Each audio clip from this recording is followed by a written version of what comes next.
on peut dire dans la même phrase, on y va, mais pas tout de suite. Alors l'idée, c'est de dire, voilà, si on avait déclaré l'indépendance unilatéralement, il y aurait une réaction très forte, il y aurait très certainement eu l'activation de l'article 155, c'est-à-dire la remise en cause de l'autonomie catalane, donc des risques très forts.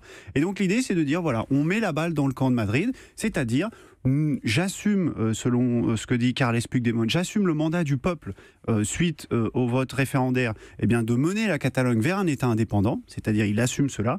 J'ouvre un processus constituant, mais je suspends par ailleurs cette déclaration à une négociation parce qu'il dit par ailleurs, sans un dialogue, rien n'est possible. Donc l'objectif, en fait, c'est d'essayer de faire fléchir Madrid pour avoir un référendum pacté légal. Oui, Madrid qui n'a pas l'air d'avoir apprécié la déclaration et qui n'a pas l'intention manifestement de saisir la main qui est tendue, puisque ce matin, il y a un conseil des ministres extraordinaire. Dans l'après-midi, Mariano Rajoy va s'exprimer.